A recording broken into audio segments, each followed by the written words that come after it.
obviously a very disappointing day for you guys, and it just seemed like it started off pretty much from the first bounce, didn't it? That first quarter was pretty, I'd imagine, hard watching for you. Yeah, it was. 2 weeks in a row we've given up an enormous amount of field position through centre bounce and clearance work. So that puts you behind the eight ball, especially against a side like Melbourne. We knew we needed to not cough up the ball in the back half, so we decided to possess the ball a bit more. And 50 marks is a bit excessive in the first quarter, but we did keep their defence honest and bring them up. We just couldn't. Part B of the plan is obviously to be able to actually penetrate the front half of the ground, and we just weren't able to execute the plan at all, and having to attack from the back half all day is just too difficult against a side as good as Melbourne.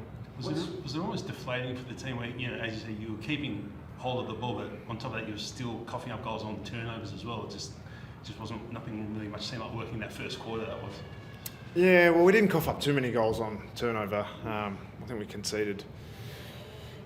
we conceded 9 goals from clearance, 5 from centre bounce. So that really, a lot of the goals mainly came from clearance. So we couldn't halve the contest. So once we did get a 50-50 play, get a clearance, in the first quarter they dominated that area of the ground, and then we were forced to attack from the back half, and we just didn't have any, flair or run or dash, and we just couldn't execute the plan. You actually outscored them in the second quarter. What did you say at quarter time? Because for a while there through the middle of the game, you weren't getting there on your terms, but you were at least presenting a contest to them. Yeah, I thought the second quarter, our pressure was really strong. It was a much closer brand to what we would like to play on a more consistent basis. We were able to. We didn't control the quarter, but we were able to compete with them holistically. We kicked a goal late, I think we won the quarter. So we go into half time, optimistic and thinking that we'll be able to create some chances. And even in the third quarter, we'd probably shot ourselves in the foot a bit, and then they just wore us down. They were so consistent across the 4 quarters that when we raised our pressure and we were able to compete with them for different stages, they were still thereabouts. And as soon as we dropped off, they were able to put us away far too comfortably. So in that first quarter, the plan clearly was to possess the ball.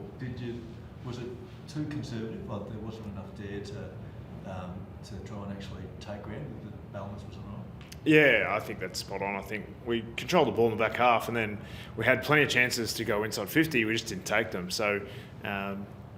I think some of the coaching of that, we have to have an assessment. We need to look at the plan, look at why we couldn't execute, part of it. Certainly the idea to take some more uncontested marks was obvious.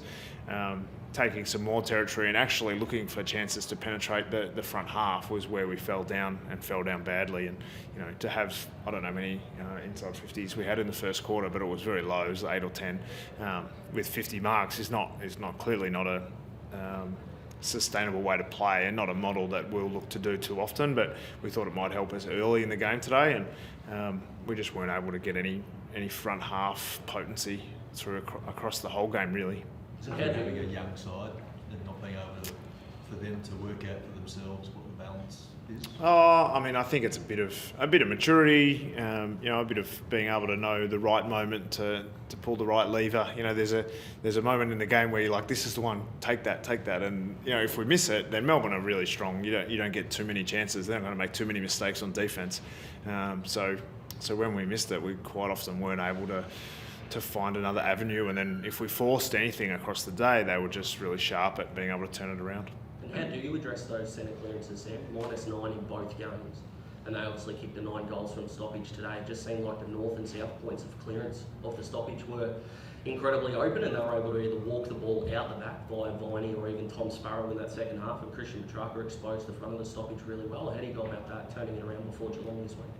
Yeah, that's going to be clear focus for us, is being able to sort out the centre bounces, to be minus 18 after 2 rounds is disastrous. And last year we were really strong in that area. There's been obviously the new rule that's been brought in has made the way that teams compete in there a little bit different, and we haven't adapted to that as well as we could have. But that's going to be a heavy focus for us. I imagine there'll be some changes, whether that's personnel or system or both. I'd suspect there's going to be something different in the next time that we play. Easter Monday, we got a couple of extra days now to recover and make sure we're really sound to play against a Cats side that's humming along. Sam, you go into the game with a clear plan, clear focus. How much as coach does your heart sink in that first quarter when you're trying to do something and it's just blowing up in your face, more or less? Yeah, I mean they blew us away early, and then we have periods of control of the game, and it starts to work, and we start to look more potent, and we miss some opportunities. We certainly missed some chances in front of goal through that period late in the first quarter, and then through the second quarter as well. So you're thinking, okay, we're back on track here. We've refigured out how to play and how to compete with this side on this day, and we start to wheel them back in, and as soon as they kicked a couple more, then we force it, and then that couple turns into more. And so, I mean, really coming into this season, we wanted to put ourselves in winnable position in far more games, and this is one. And it's a 9 or 10 goal loss, and we don't want this. We want as a football club to move past these big losses where we're not able to compete with sides at that level. We might not win every game for the rest of the season, but we want to put ourselves in winnable position, which we didn't give ourselves a chance from the first 10 minutes today. At times in the middle of the ground specifically, it did look like sometimes men versus boys. I mean, Petrarca, Oliver and Vine, I think they almost had as many clearances as your entire team combined. Could you almost point to this game as the season goes as an example of, this is what we've got to get to. That's what we've got to get to, that unit as a midfield, I guess. Yeah, I mean, if you add Gawn to that, they've played together. They've probably all played a minimum of 100 games together. And that's what, I think everyone looks at Melbourne and says they've been a top 4 standard team for at least, 6 or 7 years. They might not have finished in the top 4 every year, but they've been a top 4 standard team. They've been consistently able to play the same method, very, very similar game style, similar players, always some changes around the edges, but the personnel that they have and the consistency of performance that they have, and they backed those guys in when they were very young, and they continue to play at a really high level for a long period of time. Obviously got a premiership in there as well. So once we look at teams like that, not just Melbourne, but all the teams that have consistent success year after year, they back in a young group, they build with them together, and then they're able to play a lot of footy together, and we're in that process now. Just Luke Bruce, just confirming that was tactical, not injury? Yeah, I mean, I think with he's certainly not injured, but he is getting older and always carrying something. So, I mean, with the Gunners, we wanted to make sure we had enough potency in the front half by playing, still having him available, but we hoped that if the game, went on our terms a little bit more, that he would have added something to us later in the game. And with Luke, we know he's not going to play every minute of every game through the season, and it's important to be able to manage those guys and make sure their influence is really positive on the group, which, having them as an extra on the bench is actually really helpful for the rest of the team. So, they probably didn't get on the end of it today as they might have liked, but that was still really important for us on the bench. How did you see Finn McGuinness's tagging job on Oliver? Only had the 22 and 6 tackles, but as the game was getting away from the Hawks, it was clear that Christian Petrarca was taking over. How did you feel about Finn's game on Oliver, and is it difficult in game to potentially switch him from Clary to track? Yeah, we didn't make the move to Petrarca. We just moved Finn into the back half because we needed to change the centre bounce really, and so we moved him late.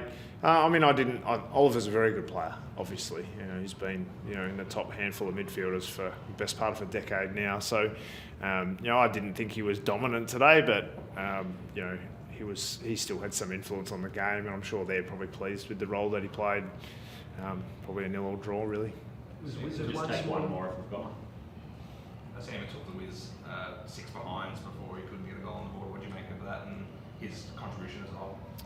I said to the boys after the game, did anyone else have 7 shots in their first 2 games? And one of the boys said, it took me till my 5th game to have my first shot. So, I mean, it would have been great if he kicked 4, of course. But he's a highly talented player. He's drafted early. and he's showing not just with his shots on goal, but with his pressure and some of the things he's doing out there. He plays, a little bit older than he is. He plays like he's been around for a little bit of time, and was really pleased that he was able to finally kick one, because obviously playing on your mind as a 19-year-old when you're a goal scorer and you've kicked 6 points in a row. But I was really pleased that he was able to get one today. But I think the Wiz, you watch him and you see a lot of good things, and you know he's going to grow into the role. Any injuries to report from today, or? I don't think so. How many shots did you have in your first 2 games? One, I think. Thanks, guys. Thanks, Sam. Thanks, man.